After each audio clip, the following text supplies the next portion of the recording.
Hi, I'm Scott. And I'm Jamie. And welcome to God or Not, the podcast where truth springs from argument among friends. This is episode number 1. And coming up, Jamie and I will be talking about the beginning of the universe. Also in this episode, Oh, the Humanity. So grab your popcorn, sit back, and enjoy the show. Ladies and gentlemen, please direct your attention to the center ring. This is the God or Not podcast. We're in for a great night of civil discourse here as these two warriors are revved up and ready to go. First, in the red corner, hailing from the great state of Ohio, he's a conservative, a Christian apologist, and a pastor, the minister of pain, Jamie Goodlett. And in the blue corner from Minnesota, the land of 10,000 lakes, he's a progressive, an atheist, and a math teacher. He's a weapon of math instruction, Scott Dickey. And now, let's get ready to dialogue!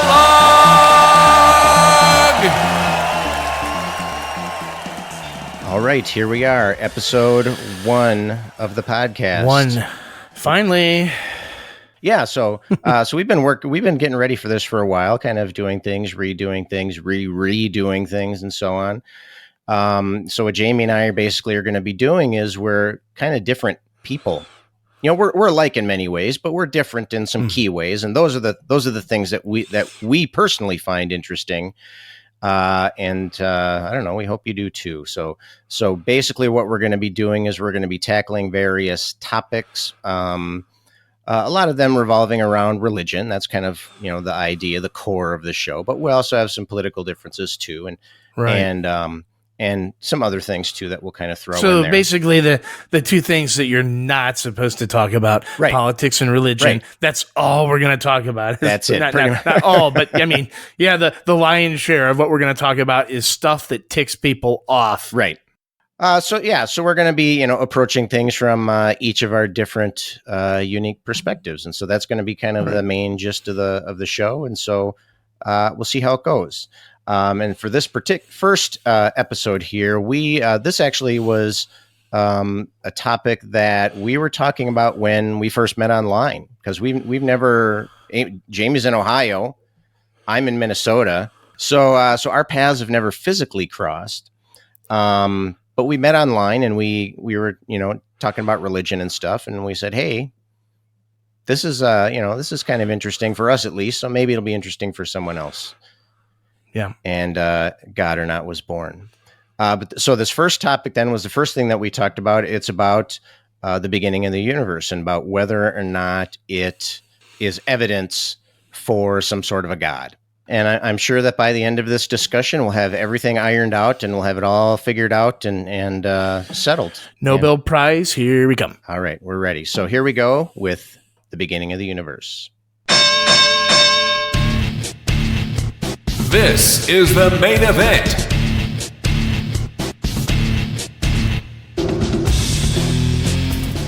Okay, so for our discussion here, Jamie and I will be talking about the beginning of the universe, and more specifically, can we come to any conclusions about a God? I mean, basically, we're going to be discussing whether or not it shows that there must be a God or so forth. And so I thought before we kind of dive into that, we should talk about, what do we mean when we say a valid argument? What do we mean when we say a sound argument, and so on? And so basically, when we're talking about an argument here, we're not necessarily talking about like fisticuffs here. We're not talking about this like a fight kind of thing. Although kind of sometimes it seems that way. Yes. But we're specifically using the term argument as some kind of logical series of statements and conclusions that follow the dictates of logic. And so the idea is that we want to be able to come to a conclusion. We want to have the things that we say have bearing on the truth or falsity on some kind of statement at the end. Right. So kind of like, what you might see like a lawyer do in a courtroom and stuff like that. So we're going to use the one we're looking at today is a fairly basic kind of argument. And basically it starts with some initial claims, which are called the premises. And the premises are just assumptions that would lead us to. So we're saying, okay, suppose these are true. And sometimes we can show that they're true. And so we're saying if these things are true, then, then our conclusion will follow or won't follow and that kind of thing. So we start with our initial claims, our premises. And then we set this up in a particular way so that it logically connects it to a conclusion. As an example, a standard example of a logical argument would be men are mortal. Socrates was a man. Therefore, Socrates was mortal. Okay, and so our two premises were men are mortal, and the second premise was Socrates was a man. And so normally we would either agree that they're true, or they would be contested, and maybe we would have to prove that those are true. Like, how do you know all men are mortal? Maybe just all the men so far have been mortal, and that kind of thing.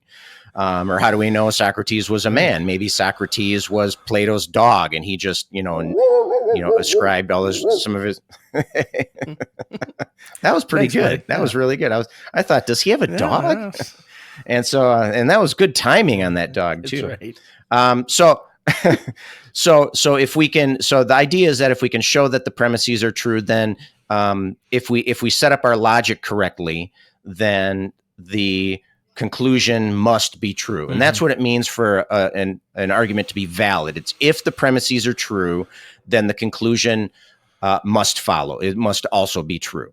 And so for the example that I gave, if all men are mortal, and if Socrates was a man, then it does follow that Socrates must be mortal, or must have been mortal, depending on how we're talking about that. So that's what it means to be a valid argument. And so in addition to that, if you have a valid argument, then if you can also show that the premises are true, then it is a sound argument, logically sound. And so if the premises are true and there's a valid argument there, then we know that the conclusion is true. So the goal here, the gold standard, is to have a sound argument that will support your conclusion. And so we can look at it in a couple of ways. We can look at and see, is the argument valid? Okay, and then often a separate issue then is, are the premises true? For example, I could modify that and I could say all men are birds. Socrates was a man, therefore Socrates was a bird. And that is a valid argument. If the premises are true, then the conclusion must also be true. But I think I'd have a little more difficulty selling that first premise. Right. And so that would be a valid argument, but not a sound argument. And so that's kind of what we're doing here. We're going to be looking at a type of argument called a cosmological argument. And in general, cosmological arguments for God have to do with using information about the universe, or more specifically, how the universe began. And then we want to know if we can come to a conclusion, is that evidence for God? And we're going to be actually looking at a specific type of cosmological argument. There are a handful of different cosmological arguments, but this one is called the Kalam cosmological argument. And basically the way this one is set up. Would you like me to do this? Since that first half was really nice. It made you sound super smart. For a minute there, I thought I was listening to your podcast. Welcome to the Or Not podcast. Yeah, sure. Why don't you jump in here? So why don't you tell us a little bit about the Kalam cosmological argument? So basically, the Kalam cosmological argument's been around for a while, but it's more recently kind of picked up some steam by some Christian apologists who think that it's good evidence for a creator of the universe. And basically the argument is trying to establish, or just make it more probable than not, that there was a supernatural cause to the universe over, say, a natural one. So, but then you could go further and infer what kind of properties that this the supernatural agent would have based upon some other things. But just for our sake, we're going to do the Kalam, which states premise 1, that whatever begins to exist has a cause. Premise 2, the universe began to exist. And then the conclusion is, therefore, the universe had a cause. And so if premise 1 and premise 2 are correct and true, then that would make the conclusion then follow from the premises that the universe had a cause. And then that itself doesn't obviously prove God. That's what I was talking about. Then we'd have to then infer or go beyond that and say, okay, well, if the universe did have a cause, what kind of cause would be able to create this universe, or what kind of cause would the universe have? Right. And so that's basically. So this kind of gets the ball rolling. That's right. Yeah, so it's kind of a first step, and you'll notice the similarities between the argument Jamie just described and the example that I gave earlier. It starts out with a if this, then this other thing, and then the second one is, well, the first thing is true, and so the conclusion then is, well, the other thing must also be true, right? So we talked so your premise 1 could be kind of restated: if something begins, then it has a cause. And then the second premise is, well, the universe began, and so then our conclusion is the universe had a cause. So that's it's the same kind of structure as the example we gave before. So we agree right off the bat, which kind of makes me nervous that we're agreeing so soon in this, that it's a valid argument. Okay, and so then the truth of the conclusion then hinges on whether. Actually, not the truth of the conclusion, but whether or not we can justify believing that it's true, right? Because something can be true even though there's no argument to support it. Right. But in this case, so we have this argument. So if we can show that the premises are true, then it would follow that the conclusion is true. So let's look at the first premise. And just to make one quick clarification here, when we're talking about when we're talking about the universe here, at least for now, and we'll address the rest of this later, but for now we're going to be talking about our known universe, okay? Our universe with our space and time, our galaxies, and so on. And so we're going to be looking at that, and then later on, and because I know, Jamie, I know you're chomping at the bit here. You want to get at this. We want to see if we can expand some of our conclusions to outside of our universe, but we'll kind of we'll deal with that in a little bit. Because we just don't know whether or not, at least for the sake of discussion, whether or not our little universe is all there is, right? Because there's been talk that there's this multiverse out there, there are other universes, and we're just a bubble universe and things like that. And so Scott and I will first talk a little bit about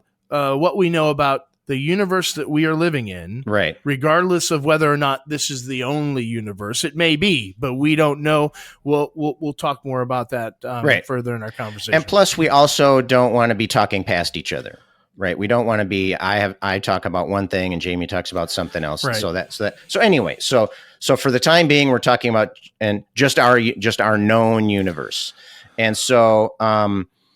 So the premise 1 then says whatever begins to exist has a cause. That's related to causation. And so the first question I would ask you is, what is the nature of causation? So what would you say? And I'm asking you, Jamie, what would you say? Yeah. What do we need? What has to happen in order for what does it mean for something to cause something else? Well, I think that causation is something that's intuitive for us.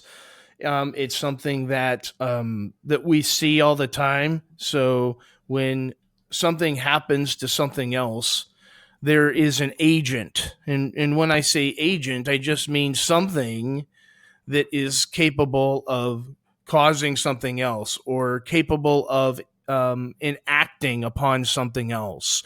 So when I hit the cue ball into one of the other billiard balls, I was the agent that caused one to strike the other. And so when we're talking about causation, you need to have at least two things, and that is an agent or something that does the causing. And it doesn't have to be a physical person, or it could be anything, but that agent is that thing that then enacts upon something else. So the first thing is you need to have an agent, and the second thing is you need to have something for the agent to act on or to cause on or to do.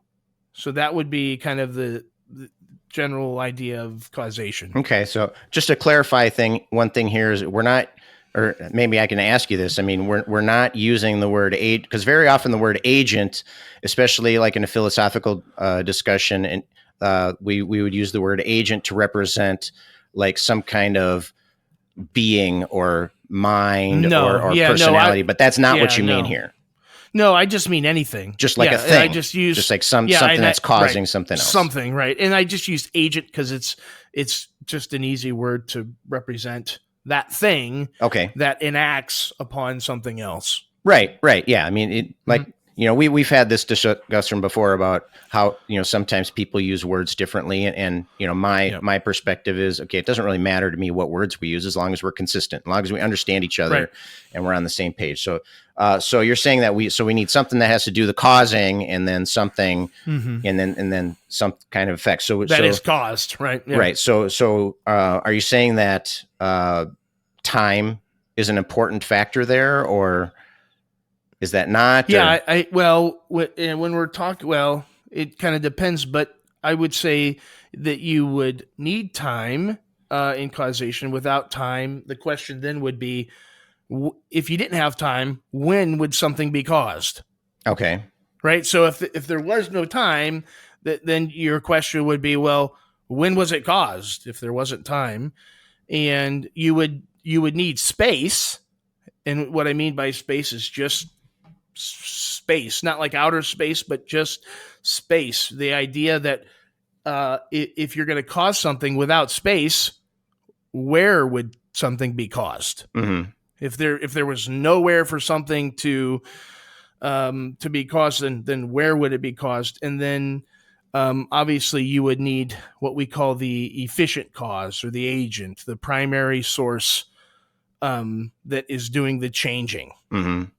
So those I think those are the two things that you would need. So time and space, and of course the third thing, if you include the agent or that thing that's doing the causing. Okay. So you didn't specifically say this, but I think you kind of implied it with, you talked about something then causing. So what we're saying is that, are you suggesting that the cause would have to, it would have to be moving forward in time, right? So the effect will come after the cause, because we can't cause something yesterday. Right. There is no such thing as like reverse causation, it always has to be, and there are, in some philosophical sense, the idea that there's simultaneous causation. Okay. That my standing in front of the mirror is casting a reflection at the exact moment that I'm doing the standing. Or I think we had given an example one other time of the bowling ball resting on a pillow, that the indentation of the pillow is happening at the same moment. So, but nothing could happen before. Okay. Or before the cause. So yeah, there is no such thing as this backwards causation. There has to be something either at the exact moment of or after in order for anything to be caused. Well, I would almost think that the actual moment of causation would kind of always have to be simultaneous, right? It's not like I'm going to punch you and then 5 minutes later you fall over. Right. Right. Well, I suppose. And so in some respects, the instant of causation kind of has to be simultaneous anyway, right? But we're saying it definitely can't be backwards, though. Right. The mouse doesn't jump on the trap, and then 2 minutes later, after it's eaten the cheese, then it snaps. You're right. The mouse hits that thing and immediately causes a chain reaction of events that ends the poor mouse's pitiful little life. I do have one question for you, and I think this is going to be a pivotal question. This is going to be very important, and so please pay close attention here. And is it pillow or pillow? Is this a regional? Is this a regional thing? Is this an Ohio thing? Because I'm from Minnesota, and we get shit all the time about making fun of how we say things. Right. And so Is that an Ohio thing? Do you say Pello there, or are you doing that just to rub me the wrong way? It's like, no, my wife busts my chops all the time about this. I think I might be the only person. Like, it's not an Ohio thing, but my wife always says, it's not pillow, it's pillow. and she jokes with me. She goes, what is that thing, like the vitamins, the thing you like maybe take in the morning with your orange juice and your water? Mm-hmm. And I say, a pill? And she's like, no, it's a pill. It's a pill. Pillow. Okay. And so it's just you then. I say pillow. I'm the weirdo. Okay. All right. As long as we got that established, I think That's right. we don't even need to continue. I think we can. Well, we started already. We might as well finish it. All here. right. So let me ask you this then. So quantum mechanics shows us that there's such thing as virtual particles, and those are described as being uncaused. So that would be something that would seem to violate this premise. So what is your reaction to that? Well, there is this quantum world, and while there's a lot that isn't known about the quantum world, I guess that this is irrelevant because when we're talking about the quantum space, it's not as if these things are coming into existence uncaused from nothing, because that would be absurd, at least in my mind. This is like a quantum decay event. So the particles are coming out of something, inevitably, like a vacuum, what they call which a vacuum in science and philosophy, at least in philosophy, is not nothing, So when we think of like the void or the vacuum of space, a lot of times people think that that's nothing, but in reality, it is something. It's the vacuum of space. So these particles are there. It's just that we aren't able to pinpoint exact locations. And so, at least from what I've seen, that these particles, they're not coming into existence uncaused. It's just that they are we're unable to track these things, and as far as their location goes, and they're not coming from nothing, but from like this big vacuum of, a lot of times you hear cosmologists and physicists talking about like this quantum vacuum, this sea of quantum particles kind of popping in and out of reality. When in fact, it's like I said, it's not coming necessarily from nothing. That these particles are coming out of a vacuum, and they're not coming uncaused. They're just we're unable to track them and know their exact location at any point in time. Right, but so we see that these things. I mean, they've done experiments to verify this kind of thing, but it's not. And I'll agree that it's not happening in nothing. It's not happening in a total absence of anything. But they do describe them as not having a cause. In other words, we can't, like you said, we can't determine, when or where these are going to happen. So it's so even though they happen to come in this environment of this, quantum super or quantum field or however you would describe it, it's still not being caused by anything. It's just that it's happening there. And so in that respect, I don't know necessarily that I would agree with that. I still think that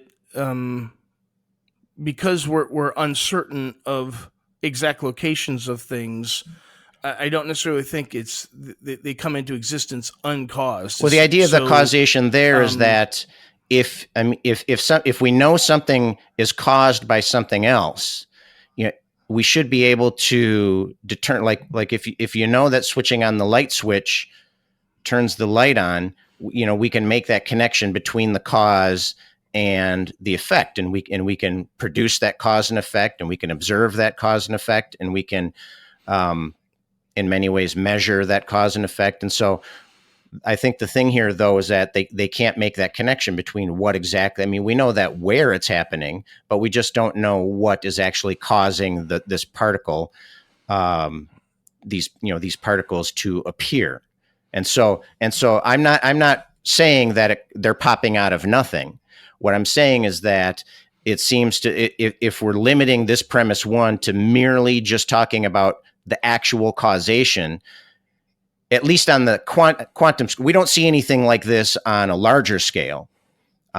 We're quite familiar with how matter behaves kind of on a macro scale. But it's on this quantum scale that they describe these things as being uncaused. And so, and again, I'm not saying it's coming from nothing. I'm not saying that, we only see it happening like in these certain circumstances. But again, my point here is that at the very least, it sheds doubt on this first premise. I'm not saying we've definitively proved that this premise is wrong, but I'm saying that at least sheds some doubt on the idea that everything that comes into existence must be caused. Yeah, I think that just because we're uncertain of a cause, I don't think that we could then jump to the thing to say then it's uncaused. I think that we would just have to say, if we grant that these particles that we're unable to maybe see exactly what's causing them to appear or causing us to be able then to locate these particles at certain points, I'm not sure that we could make the jump that they're uncaused. But rather I think at best we could say we're just not sure what caused them. I mean, I think at every other they've talked about hidden we, variables as well, though, and they've demonstrated that that there can't be hidden variable. And I can't remember it. I can't remember exactly the proof. I was kind of skeptical of this at first, and then I read a little bit more about it, and they do talk about the idea that, well, maybe there's a cause we just don't know about. But their argument roughly was that, well, if that were the case, then we should be able to look backwards. We should be able to look when they happen, and then be able to deduce what that hidden variable is afterwards. And they've shown that that's not been the case. And so, in that respect, that's why they're saying, well, we can demonstrate that that there's no hidden causes, and so that these would be uncaused. But right, I'm not going to belabor the point. I would just probably bring up two quick things. First is that this is a model of the quantum realm, which is only one of maybe a dozen that are equally as viable. And so this is, I think, the more speculative of these, or not even speculative, but they basically said that, hey, any of these 10 or 12 approaches are all equal in terms of what we think is going on. Well, this conclusion was not based off of an interpretation of the data. It was based off of just the data gathering. And so, well, I think that we would ask the question then, well, why is it that only these subatomic particles are coming uncaused in existence? Yeah, uncaused. I think, why not other things? Sure, like it's inexplicable. Why just that? Or if we extrapolate, maybe I know some people have extrapolated to like the universe. Like, well, if that happened with the universe, well, why not? Some famous philosophers have said, why not root beer? Why not Beethoven and record players? Yeah, I think that's I think that's a legitimate point, and we don't want to spend too much time in this premise one. So let's move on to premise two then.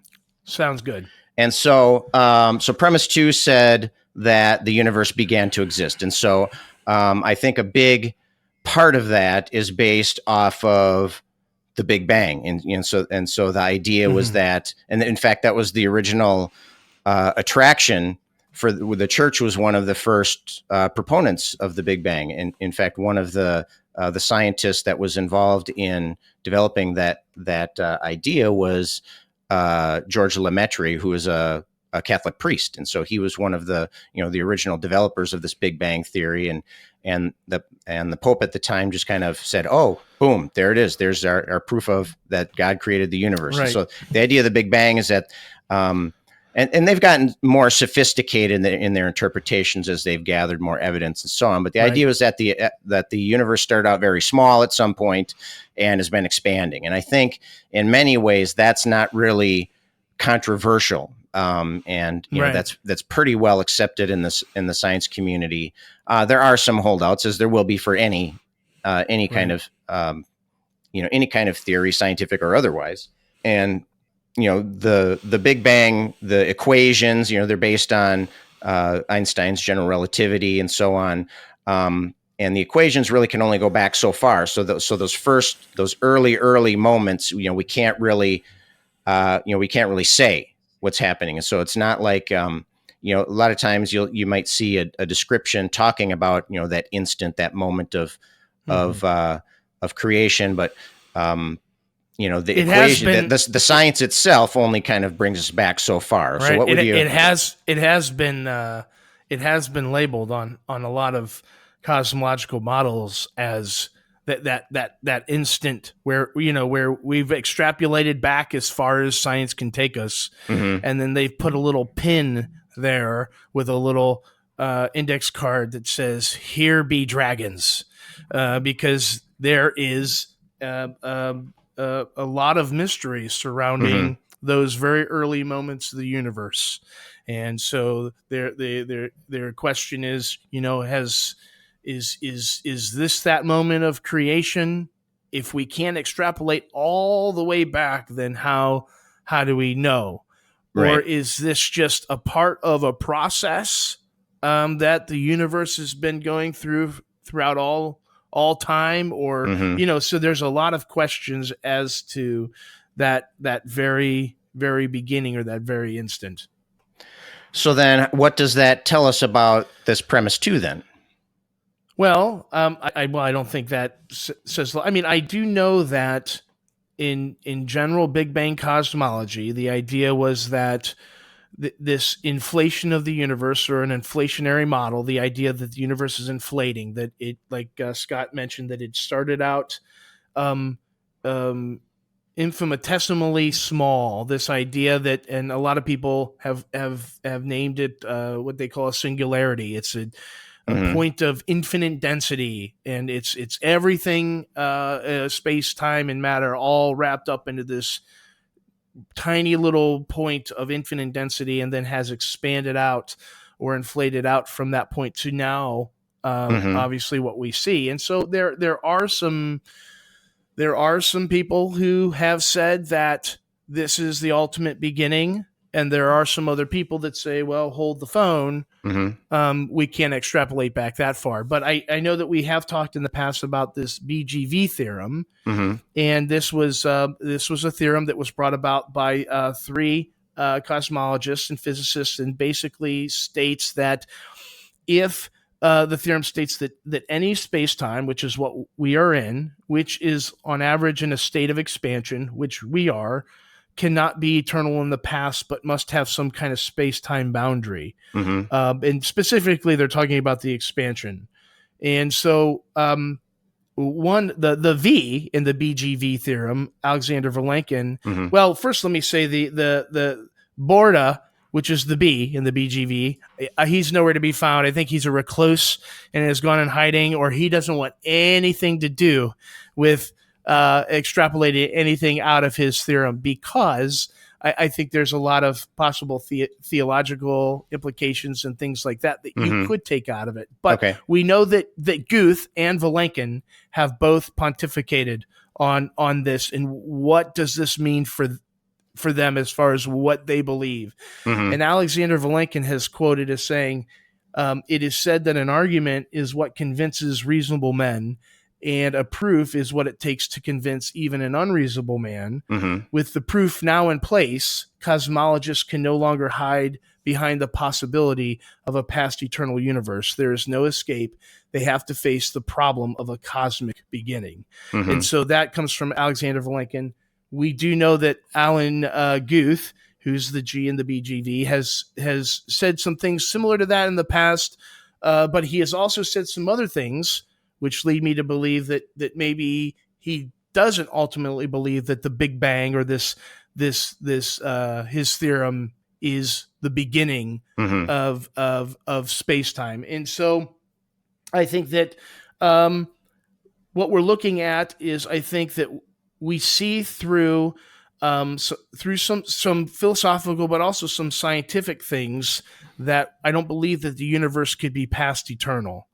Like for instance, the second law of thermodynamics. The first law of thermodynamics basically states that matter cannot be destroyed, and that the second law basically states or created. Right. The second law states that basically that that what we have is what we have. Things are going to decay over time. Things are going to get more chaotic. Matter is going to go from a state of usability to non-usability. It's like that Energizer bunny, that pink bunny with the bass drum, and it's beating. Right. If you come into the room and you see that it's no longer beating, right, then you know that it's wound down and all of that energy has been used up. Right. And so the idea is, if we had been here for an infinite amount of time in the past, that all the sun would have used up all its energy by now, that all of these things that our universe would have been expanded out so far that we wouldn't even be able to see anything else. Yeah. So that's not kind necessarily. of the idea Not necessarily. behind the So second law. I mean, you could be expanding at a very low rate, and so by the way, I just want to make one quick clarification here for some of the science nerds out there. Inflation. The word inflation describes a short period of time in the very young universe. There was a brief, and that's what they were talking about when they say the Big Bang. There was a brief, and we're talking about a cosmologically brief time, thousands or millions of years, where the universe was rapidly expanding. And then after that period of inflation, it's still expanding, but at a much more slow pace. And so I just wanted to clarify that. But what you were talking about with the second law of thermodynamics, that talk. I mean, for one thing, that talks about in a closed system, the entropy has a tendency to increase, so it can go up and down. A perfect example of that is Earth developing, and then people evolving and becoming humans. There seems to be some sort of increase in organization happening on the Earth, and I might be getting off on a side tangent here, but it'll be a quick one. But that would be an example. But humans are very good energy consumers, and so really, it's what's happening there is it's just kind of we're becoming really efficient at we're very efficient at increasing entropy, and so the entropy can go up and down. It's just that on average, the tendency is for it to increase, and so what they're saying is that without outside interference, the entropy will have a tendency to increase. And it'll never be perfectly efficient. So it'll always be losing over the long haul. So over the long haul, even if our universe had huge big bounces and if the universe is expanding and then contracting and then kind of starting all over again, if nothing is being brought in from the outside, even with these rebangs, and this again, another inflation, you're still not going to be perfectly efficient, and you're going to be losing some energy. I suppose we could say if each bounce was a little bit less than the previous one, that would still be some, each bounce, like we talked about how entropy can temporarily decrease, like in the case of Earth. That might be the case on a universal scale as well. If our universe is bouncing, maybe each bounce, like if you bounce a ball, for example, it continues bouncing, but every time it bounces a little bit lower, and then a little bit lower, and then a little bit lower. That at that point, we would just have to ask, though, if it had been bouncing from infinite past. I mean, how many bounces can you really? At some point, the ball's going to stop bouncing altogether, and I guess that brings us in that. Well, eventually it will. Well, I mean, if it's can, been, no matter how high you bounce that ball, if it's been bouncing for an infinite amount of time, it's not going to be bouncing anymore. But that's getting into real deep. But we have philosophy. there's other things that affect that. But okay, so what does this mean about this premise then? So what's our conclusion then about the universe began to exist? And again, we're still talking about our universe. Yeah, we're still talking about our universe. So, if I'm being fair, I think that you can look at the model, our current model, the Big Bang, and you could come to one of a couple different conclusions. I think that you could either have the conclusion that Big Bang, the one that we know about, is that first initial moment of at least our universe. I think that's one very real possibility. And then I think you and I have talked about in the past that there's other possibilities that, like with the bounce, like Sean Carroll talks about, the cosmologist, he has a different model of the universe that he believes is eternal in the past. And so I think that, you can look at it one of a couple different ways, but I think that, at least in my opinion, with the philosophy and the science, it seems to point towards at least a beginning to our known space and time.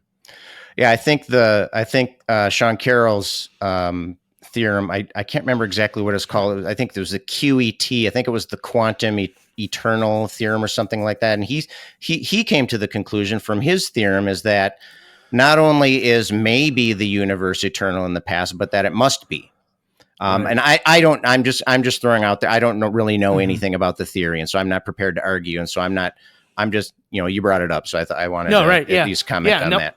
But okay, so let's, So there are other models out there. I mean, there are plenty of theories as to that. But I think the two real possibilities, one includes that, okay, this is at least the beginning of space-time for our universe. That's at least one of the real contenders. I think that we've fallen short of Vilenkin's standard here of a proof being able to to change the mind of the unreasonable man. I think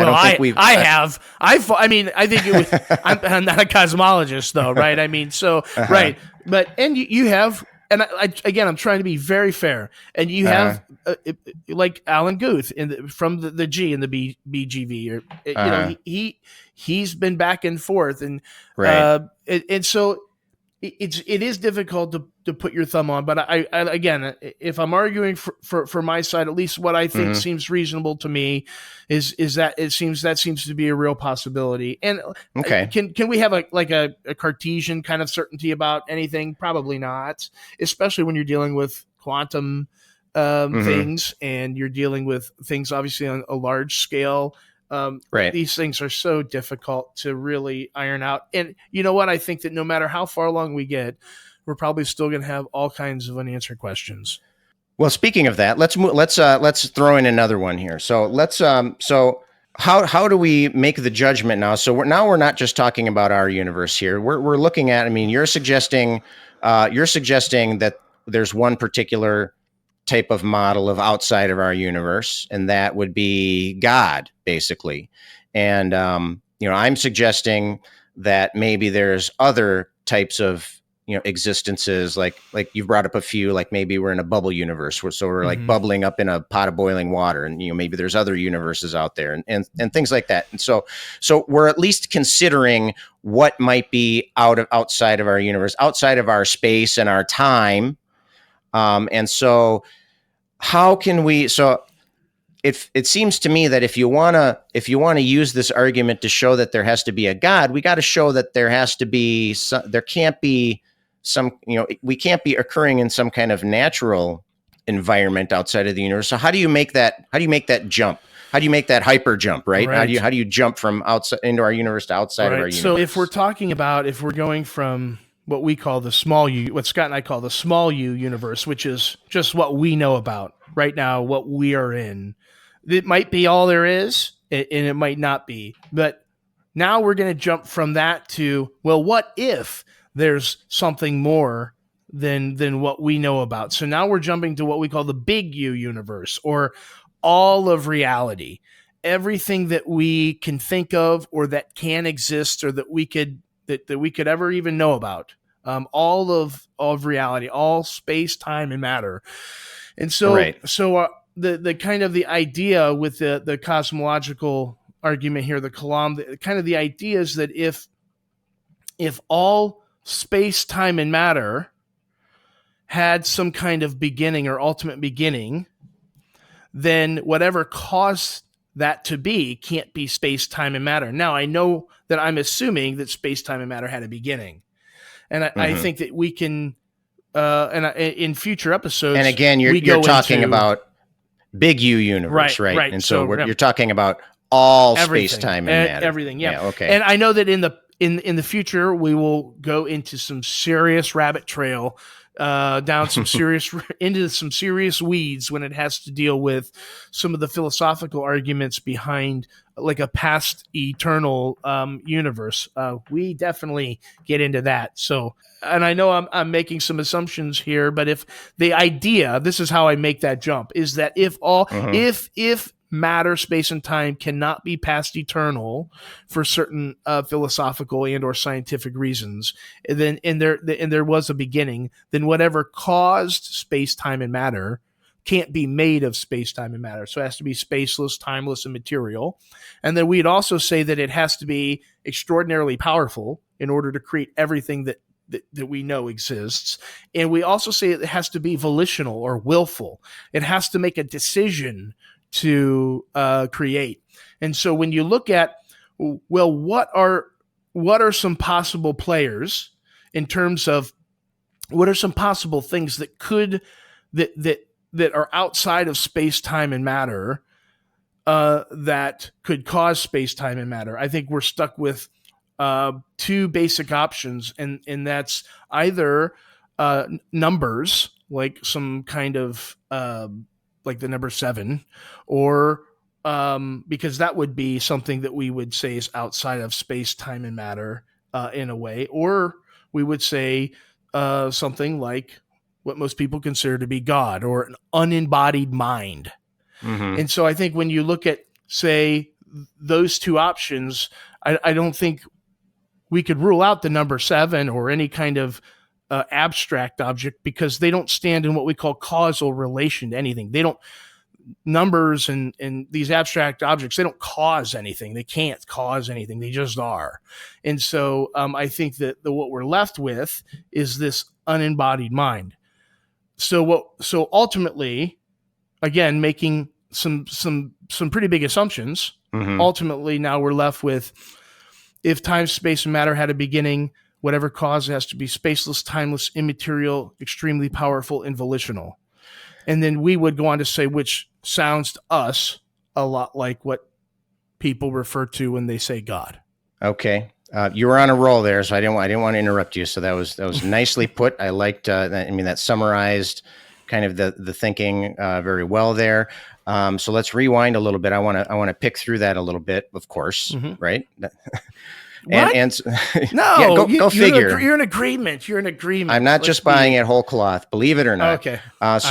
You started out by saying, if all space, time, and matter had a beginning. So how do you even, so if that is, I mean, what if it didn't? Right. I mean, how can you come to the conclusion that it did? Yeah. So without getting too far into the weeds, because we will in future episode, but without getting too far, philosophically, I think that for space, time, and matter to exist from eternity past, it would have had to have gone through an infinite amount of moments before our present time or our present moment. And I think philosophically there's some problems there. And then also I'd also revert back to the second law of thermodynamics. I realize that we could be, we're considered our universe like a closed system, so nothing else can be fed into it. But I realize that I think that what would happen is we're just kind of kicking the can back. Okay, so if something natural caused what we know as nature,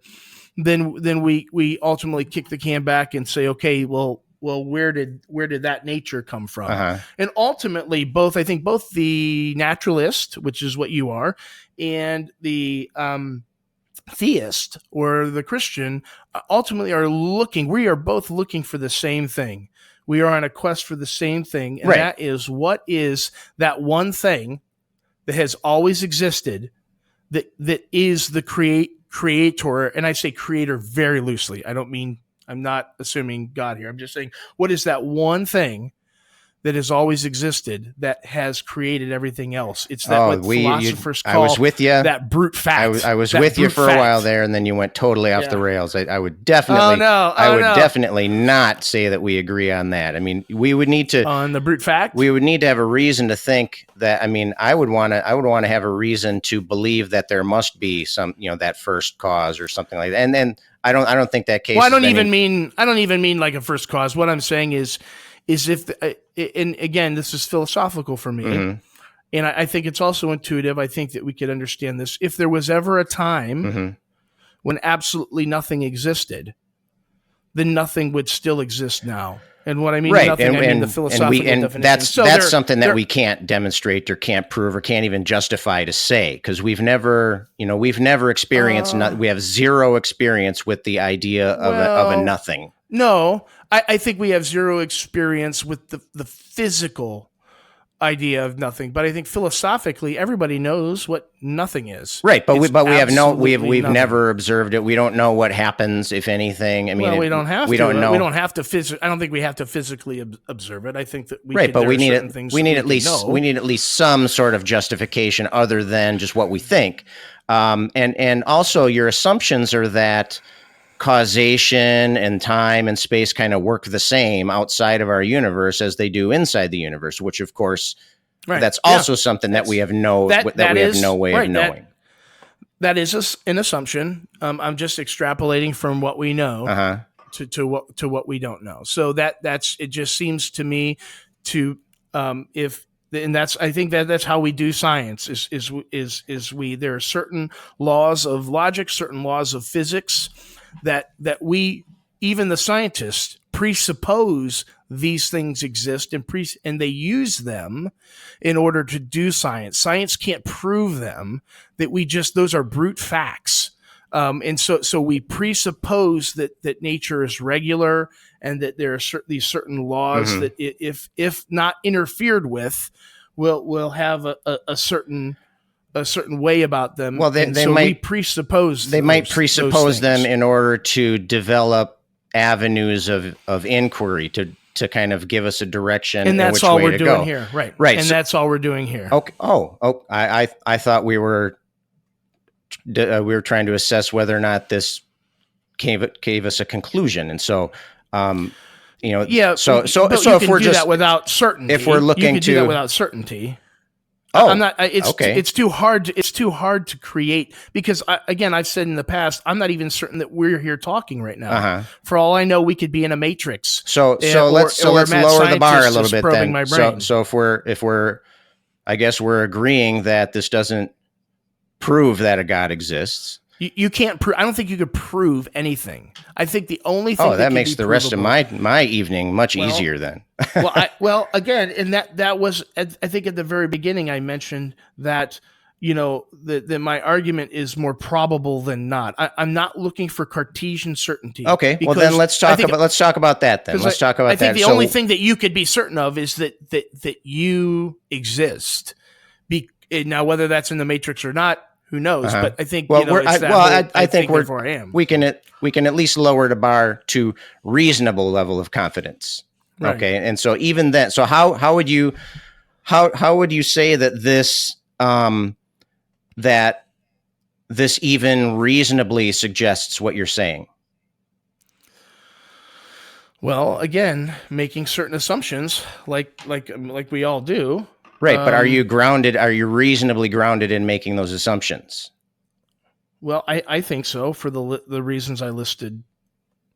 And it depends on what we're talking about, but what's your reasonable foundation for applying are the laws of our. I mean, you've said that scientists make these assumptions. Well, they don't make the assumption. They don't rely on those assumptions to make their conclusions. They make assumptions as far as figuring out where they can explore. And then when they do that exploring and they make those observations, that's what they found their conclusions on is once they've speculated. And up to this point, all we're talking about is speculation. And so what I'm asking is how can we make that step from speculation to reasonable conclusions? And again, we're not necessarily talking about absolute, metaphysical certitude here. We're talking about a reasonable expectation or a reasonable conclusion. And so that's not going to be speculation here. We need something else that we can build on there. And so how would we make that jump to a reasonable expectation other than I can't think of anything else kind of thing? Are you talking about making a reasonable assumption that we could still use like what we know as far as laws of logic and laws of physics and extrapolate that outside of our universe? Sure. Okay, well, I would say that if we don't, then all further inquiry is done until something new pops up. We can make those assumptions to do inquiries. We can make certain assumptions to explore. But what I'm saying is, that's what I'm saying. But that doesn't get you past speculation. Then see that if you want to move past speculation, you have to have a reason. You have to have evidence. You have to have some sort of reason to make that conclusion. And all I'm saying is that when you're dealing with science, you have to presuppose certain things to even start your inquiry. Right. And so everything is based upon that foundation. Your conclusions mean nothing if the laws of nature aren't uniform. Okay, we wouldn't be able, we have to presuppose that those even exist in order to have a conclusion. And so that's all I'm saying is that we presuppose. Well, we don't need to presuppose them to have a conclusion. We need to presuppose, like we said, we need to presuppose them in order to begin the investigation. So right. So that you're saying everything. You can't come to a conclusion. You're saying that we're making these assumptions, and then we can use these assumptions to begin our exploration. And I agree. We're at that stage where we're beginning the exploration, but you can't you can't say, okay, well then it's reasonable to make this conclusion, because it's not, because we're not at that stage. We don't have any evidence. We don't know what it's like outside of our universe. We can guess, and we can use those guesses to maybe come up with some avenues of exploring, but it's still way too early in the process to actually come to a conclusion.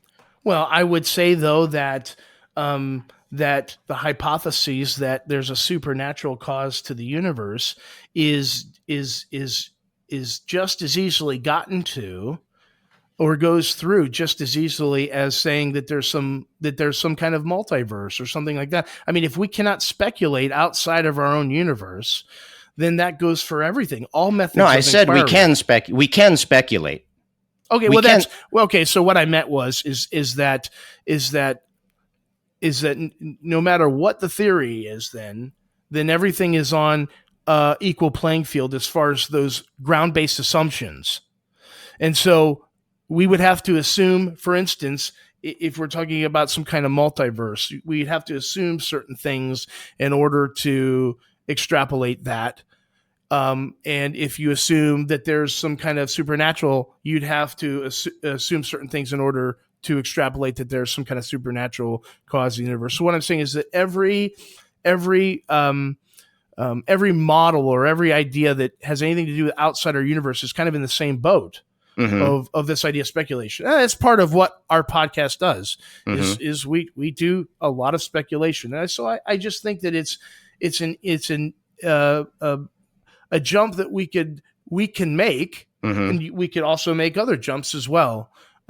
People have jumped to the multiverse, and people have jumped to quantum fields, and they've made all kinds of jumps to that. So I think the reason why I make the jump that certain laws of logic and certain laws of physics can be extrapolated outside our universe is because we do that with any other theory. So why can't we use don't it do that for mine as well? We don't do that with any theory, and we do that in order to begin the process, not to end the process. And so we're not it. So you say, we can't even begin to speculate unless we make certain assumptions, and I'll agree with that. We need certain assumptions to begin to speculate, but but I don't think that you're going to be satisfied with with our final word here, saying that you're speculating that there might be a God. I don't think that that's your goal here. Is that no? I'm trying to. Yeah, it's just an idea you're throwing out there, right? Okay? I'm going to throw it on the wall and see if it sticks. Right. I don't think that's your. I don't. The idea here, we were looking to see if we could come to some kind of conclusion, and if your answer is we can't come to a conclusion, then I will happily agree with you. Well, again, it depends on what we're talking about with conclusion. When we're talking about Cartesian certainty, are we talking about, like we said, reasonable conclusion? And so what you're assuming and what you're speculating is we could have no idea what's outside our universe.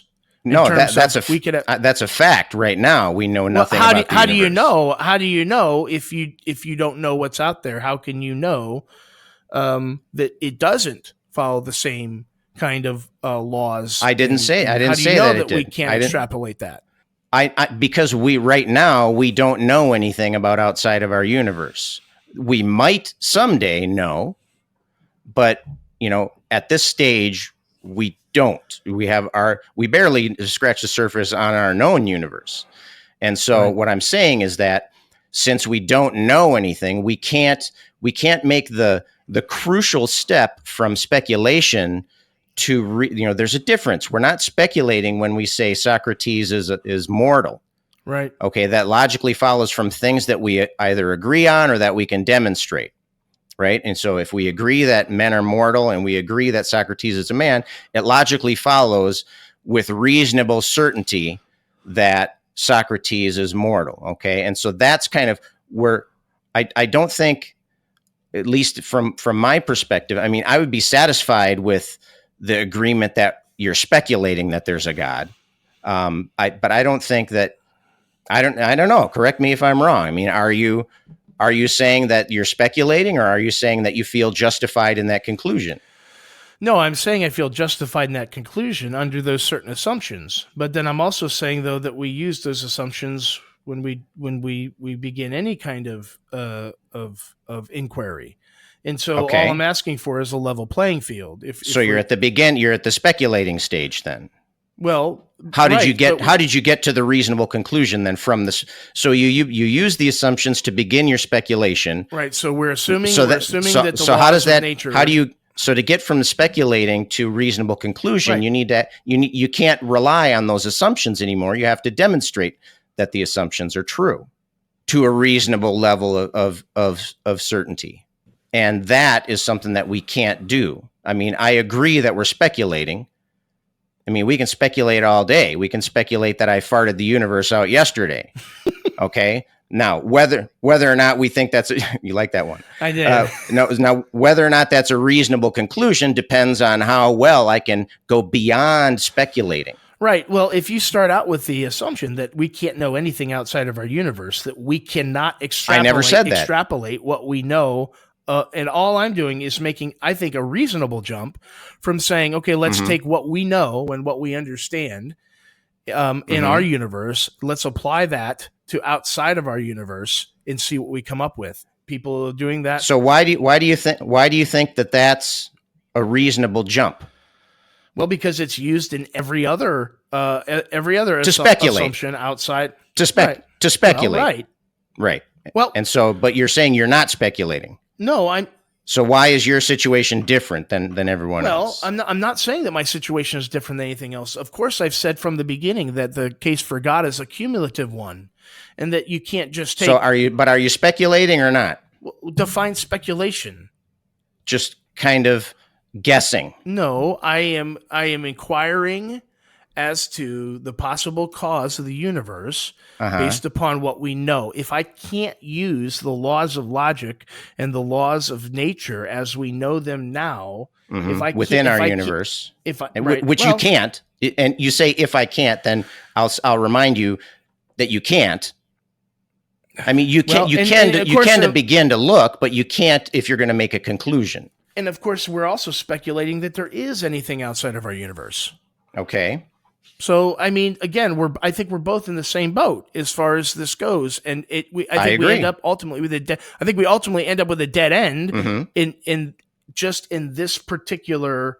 So basically, what you're telling me is that you're not granting me the laws of logic and the laws of nature outside of our universe because we don't know. Correct. And I shouldn't. Because we can't know. And I shouldn't grant you that. Why would I grant you that? Why would I grant you that over something else? I mean, it's, if we don't know, again, if we're going to inquire, if we're going to be honest and inquire about some things, then reasonable assumptions have to be made. Well, That's what I'm suggesting. I don't think you meant to imply that I'm being dishonest. Did you? No, of course not. Okay. What I'm you saying, said if we're going to be honest, no. we're going to do this thing that I'm not doing. No, well, then let me rephrase Okay. that. And also here, I think we might be at a dead end. Okay. And this might be a good time to turn the boat. Okay. Because I don't know where else we're going to go from here. What I'm saying is, if we are going to do inquiry upon these kind of things, assumptions have to be made. I agree. And we have to make assumptions no matter what kind of inquiry we're diving into. I have to assume certain things to even talk to you, to even know that I'm here. I have to assume certain things.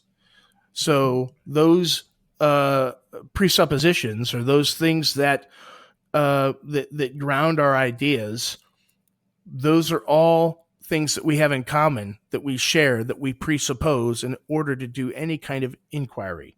And that's all I'm saying is that in order to do any kind of inquiry, we have to have certain things that we assume in order to, I mean, sure, if you want to take away any kind of pre-assumptions, we can't do anything. We can't do any science. We can't make any inquiry. I think you're missing my point on that. I'm not saying that we can't make assumptions to begin the process of science or begin the process of discovery. What I'm saying is that there's a difference between beginning the process of discovery and having a justified conclusion. Okay, we have to leave the time of, and I gave you a few minutes, so I'm going to ask for the same from you. We have to, in order for us to leave the realm of speculation into the realm of reasonable conclusion, we need more than just assumptions. We need to have a justification for those assumptions. And it's not justification to say, well, if we don't assume them, we can't do that. Okay, that's not a justification for those particular assumptions. We need to have some sort of evidence, some sort of reason to think not only that we're just going to assume them for the sake of just to get started. We need to have a reason to step from the realm of speculation into the realm of reasonable certainty, reasonable conclusion. And if you want to agree that we can make assumptions and we're poised to begin our search, then I'll agree with you on that. But we're not in a position, since we're just dealing with speculation at this point. We have not gathered evidence for anything outside of our universe, and so we're not in a position to move from that realm of speculation to that realm of conclusion. But I'll give you the last sentence. You're just saying that you can speculate and you can assume certain things, and then when I go to use those assumptions, you go, you can't use them. It's like you're taking back your right hand what you're giving with your left, and so either we can assume certain things and we can make inquiries, and then I could use those assumptions and make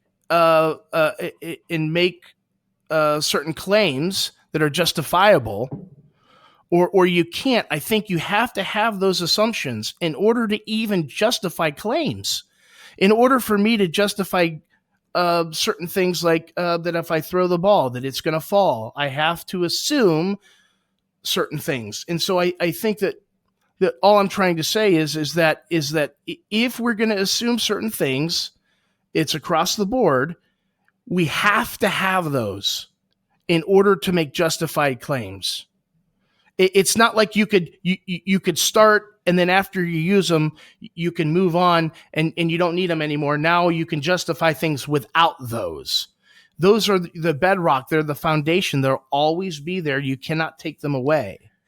So I think that was my point of the whole rabbit trail there, was that once we lay that groundwork down, you can't then take it back and say, okay, you can't assume those anymore when you're trying to justify your claims. You most certainly should do. You definitely should do that. You shouldn't.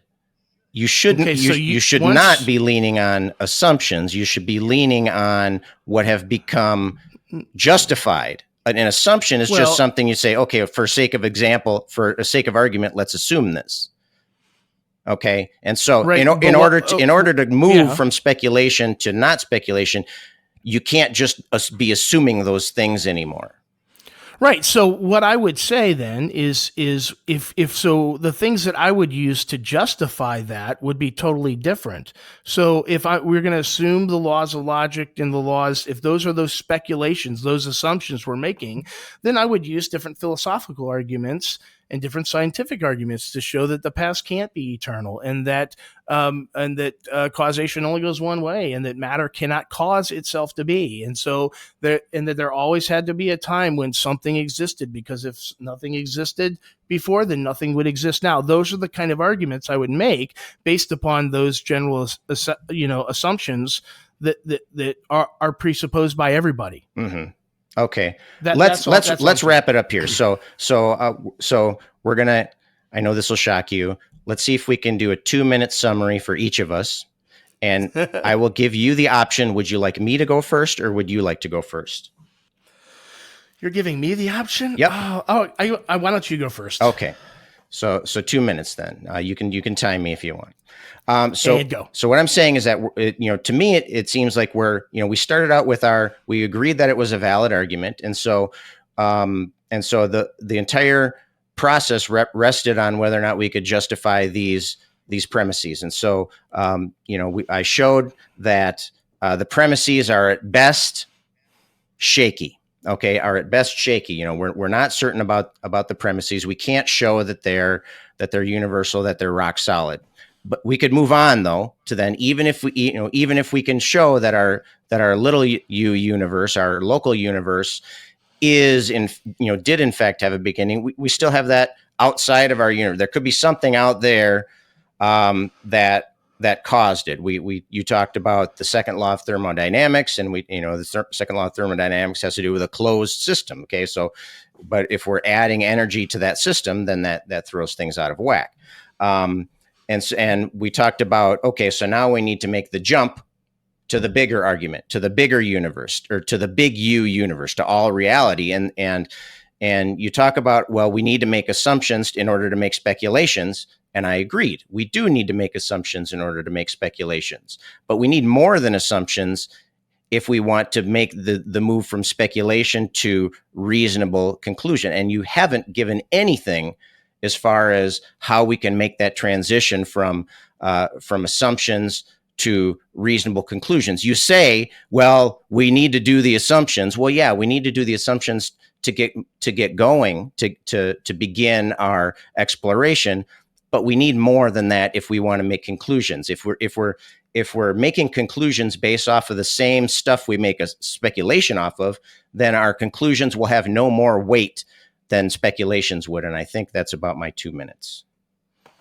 You could have gone longer if you wanted to, buddy. I would have let you finish up. That's okay. That's okay. You're finished. I want to get to, because we got to wrap it up here. So, and because I have one more question for you after we're done wrapping up this. So go ahead. And I'm not going to force you to stick to 2 minutes, but I will time you and tease you mercilessly if you go over 2 minutes. All right. So I think that the idea that whatever begins to exist has a cause is shaky. I don't think that that's shaky. I think that's intuitive. Everybody sees that. Things just don't begin to exist without a cause. They just pop out of nowhere, out of nothing. I think that I think we could show that the universe did begin to exist, and either the small universe or the big universe, I don't think it matters. I think that for even the sake of argument, let's just call all of reality, that either all of reality has existed eternally in the past or it had some kind of beginning.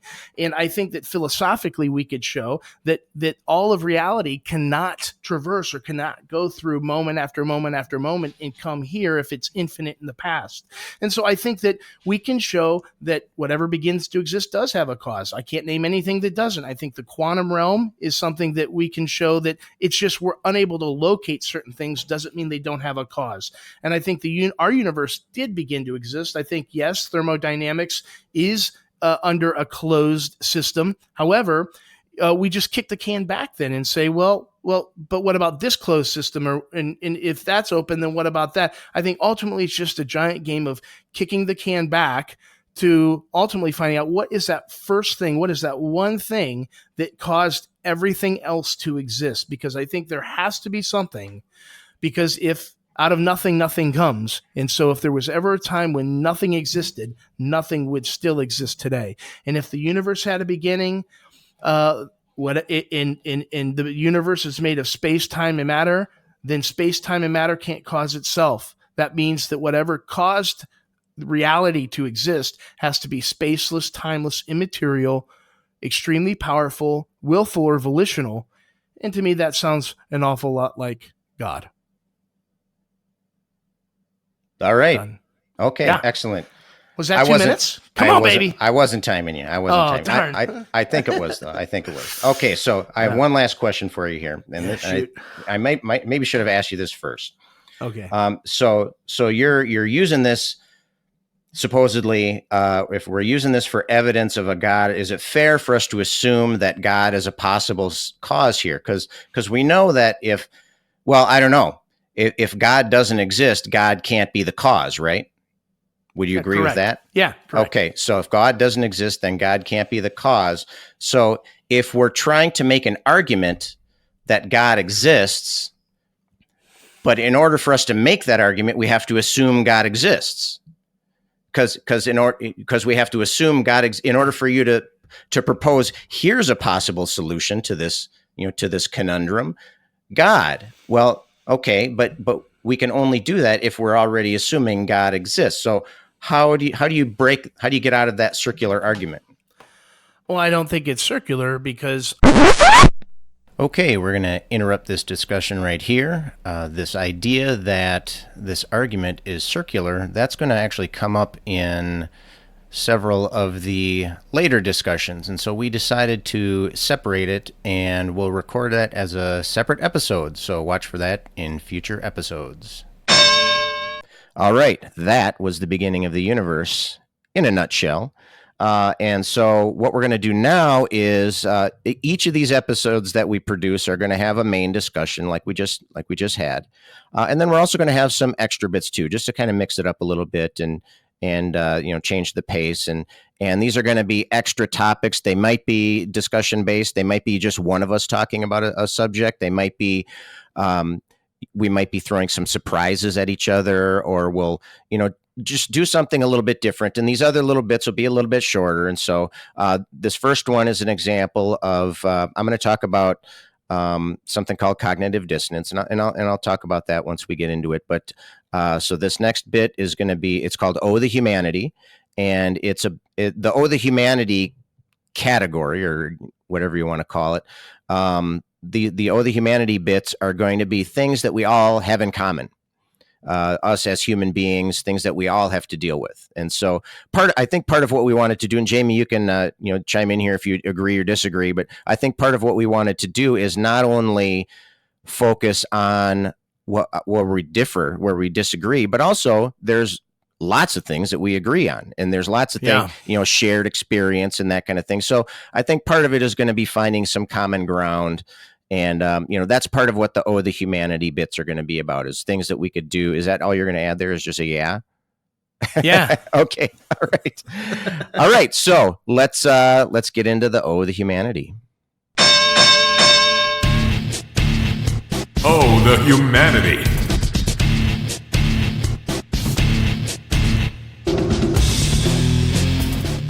So the thing I wanted to talk about today was cognitive dissonance. Now, it's a defense mechanism that occurs in our brains, and it's a way of dealing with conflict. And that conflict can take the form of maybe you have conflicting beliefs, maybe you really love chocolate, but you really hate the fact that the cocoa beans were harvested with grossly underpaid child workers or something like that. And so just as an example, okay, and so it's hard to balance those, and so we have this defense mechanism called cognitive dissonance, and it manifests in the form of some sort of discomfort or painful or some kind of desperate feeling or feeling that you just need to get away from it. You just need to get away from that. And we've seen this 1,000 times on the internet. We've seen people do it where they come face to face with something that they didn't realize, and they just kind of melt down. Maybe they throw a tantrum, maybe they start name calling, maybe they start swinging punches, maybe they run away, lots of different things. And it's easy to recognize when it's happening to somebody else, but it's so difficult to recognize when it's happening to yourself. And I think that's part of it. As an example, have you so do you remember Harold Camping? He was around a few years ago. Does that name ring a bell at all? No, you know what? I know the name, but I can't pin him. Where's he from? I'm not sure exactly where. For some reason, I'm thinking Illinois, but I'm thinking that might be wrong. But if this was in 2011, and he's a religious leader, and he has his little following, and he was making predictions that the world was going to end on May 21st, 2011. And the big thing about this guy is that they had all the billboards. I don't know if you remember those. Do you remember? Did they have any of those in Ohio? Oh no, yeah, no, really? Yeah. So obviously the world didn't end. So he had this little group of people with him, and they were all, they were strident believers in what he was saying, and they all believed the world was going to end. And basically, these people sold everything they had. They cashed in their retirement funds. They sold their homes. They sold their cars. The kids' college fund or whatever they had, and they spent it on advertising and billboards for this end of the world event. And so then May 21st came along, and obviously the world didn't end. And so basically all his followers were left sitting there holding this empty bag, jaws dropped, they had committed everything to this belief that the world was going to end, and then it didn't. And right. so if we look at them, how did they react? And the way they reacted was they doubled down. They doubled down. A lot of them got even more involved in the organization. Some of them thought, screw this, I'm out of here. This is BS. Right. You know what? Scott, if they had cracked their Bible, I think it's in Matthew chapter, 24, it says, however, no one knows the day or the hour when these things will happen, not even the angels or the Son, and there's only the Father. Like, come on, these people aren't even. I mean, it's so difficult to hear things like that coming from your own camp, because you're like, man, that is such a poor representation of who we are. But that's a whole nother. That's a whole nother bit. We'll go down that road when we get to it. But yeah, so basically, so most of them, they wouldn't talk to the news. They wouldn't talk to any. People would say, "What do you think? You just spent all your money on billboards, and now the world didn't end." And then they're nothing. Their kids are there with with only the clothes on their back, and so they were left staring face to face with these life or death decisions that they made, and so that was a perfect example of cognitive dissonance. Okay, they would go away, and there, there's different ways that different people deal with it. One way. Like the way Harold Camping did is he said, oh, wait a minute. No, I meant that it was going to be a spiritual end of the world. The real end of the world is coming up. And then he gave another date, October 21st, 2011. Then that came and went, and they did it a couple times. And so one way that you can deal with it is you scramble and you desperately try to piece together your collapsing viewpoint. So so some other ways might be fight or flight, right? You can start swinging or you can start running. And I always like that joke. The fight or flight is part of the 4 basic drives of animal behavior. The 4 F's, they call them. The 4 F's is fight, flight, feed, or mate. Those are the 4 F's. Those are the 4. That was supposed to be a joke there, but no, I okay. So anyway, the level of comedy is the bar has been set high here in episode 1. So good. You're referring to the mate. Yeah. So I'm I'm now experiencing cognitive dissonance dealing with that joke that I just kind of told. I do have an excuse though. I'm a dad. So, dad jokes, right?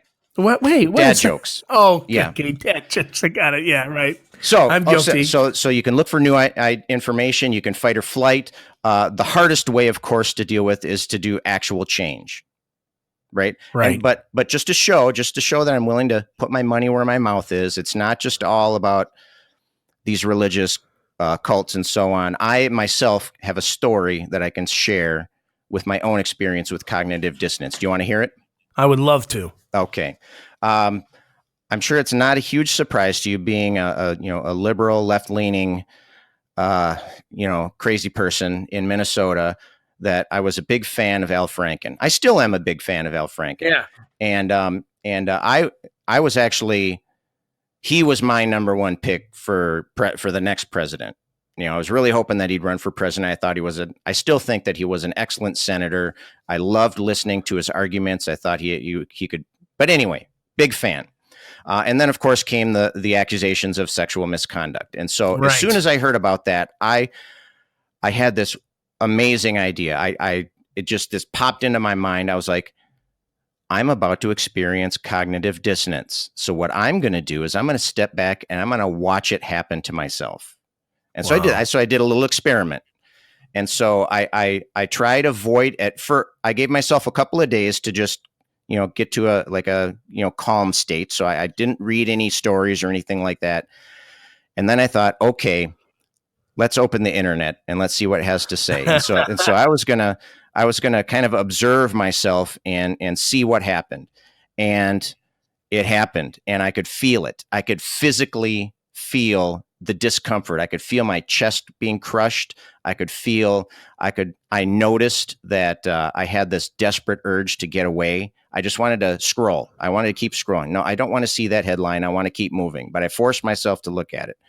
And it was really an incredible feeling. I highly recommend it. Next time, if something cognitive dissonance? Yeah. I mean, not that I enjoyed the cognitive dissonance, but it was real. I'm just a curious guy. Okay. I'm a weirdo. I got to know. I used to break apart my toys when I was a kid to see if I could figure out how they work. I want it. That's part of the reason I went into teaching, because there was no more fascinating toy to examine than the human mind and the human personality. And so, so I saw that as I was excited to see what would happen. And I was not disappointed. I personally felt the cognitive dissonance, and I would strongly recommend it if you get the opportunity. It was just really interesting to see that happen to me. And I don't even know if I've dealt with it yet. I don't know. I mean, it's difficult. It's difficult. I'm not sure if him retiring was the best thing for him to do. But I made a decision before I read anything that I'm just going to not worry about what happens, and I'm just going to focus on watching this thing happen to me. And so that was basically it. I don't know. Have you ever? That's a really good personal story, and part of what I don't want this to turn to brofest here, but I think that shows a lot towards your character, that you were willing to take a step back and not just criticize or inspect negatively like other people, but you're willing to do that for yourself, for your own self-improvement.